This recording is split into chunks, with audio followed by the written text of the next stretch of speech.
Le docteur Serge Rafal est avec nous en studio comme tous les matins. Bonjour Serge. Bonjour Ilana. Alors Serge, vous nous parlez souvent dans cette rubrique de l'importance de l'activité physique et des risques cardiovasculaires de la sédentarité et vous souhaitiez donc nous apporter ce matin quelques précisions. En effet, Ilana, j'ai reçu récemment dans Reifois le docteur Patrick Assiac pour son ouvrage coécrit avec Jacques Fricker, Prenez votre cœur à cœur.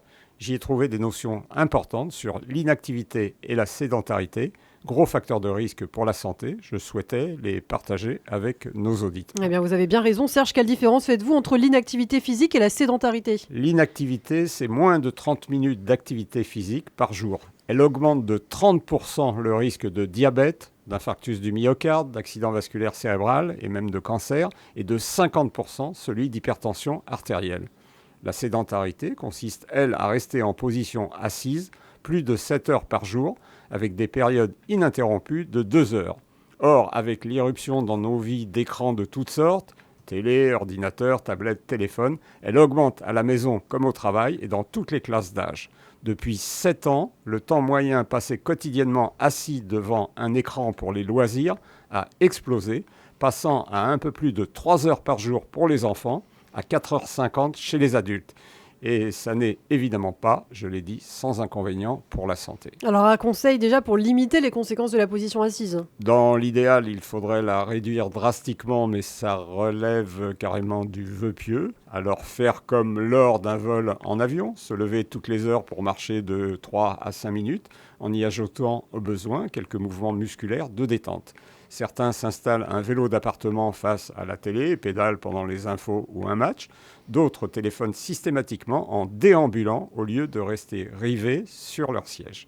Le simple fait de rester debout le quart de la journée diminue la mortalité d'environ 20%. Alors, est-ce que vous pouvez nous dire un mot, Serge, sur le choix de l'activité sportive ? Il existe 2 types d'activités, l'endurance ou la résistance. Les sports en endurance correspondent à une intensité moyenne qu'on est capable de prolonger un certain temps sans avoir le souffle coupé. La marche rapide, la course ou le ski de fond, le vélo, la natation. Les sports en résistance développent des efforts brefs et plus intenses, réalisés, eux, en apnée. C'est le sprint, la gym tonique, le renforcement musculaire, les sports de combat, le squash, le tennis. Pour la santé cardiovasculaire des sportifs amateurs, il est bon de privilégier une activité en endurance et pour les plus assidus, d'associer 2 tiers d'endurance et 1 tiers de résistance. Alors, comment faire bouger les non-sportifs ? L'important est moins de faire du sport que de bouger au moins 1 heure par jour, de préférence en plusieurs fois plutôt que d'une seule traite. Il existe de multiples façons d'y parvenir, au besoin en utilisant les applications des portables qui vous encouragent en vous fournissant le nombre de pas effectués et la perte calorique. Tâchez de faire 8000 à 10 000 pas par jour.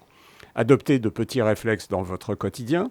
Faites le ménage comme une activité bienfaisante et pas comme une corvée. Emmenez les enfants à l'école à pied plutôt qu'en voiture.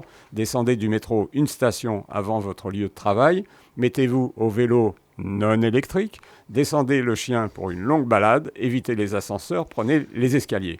En gros, profitez de chaque occasion pour bouger sans oublier que lire l'équipe ou regarder un match de l'Euro à la télé n'est pas comptabilisé comme une activité physique. Bon, en conclusion, Serge.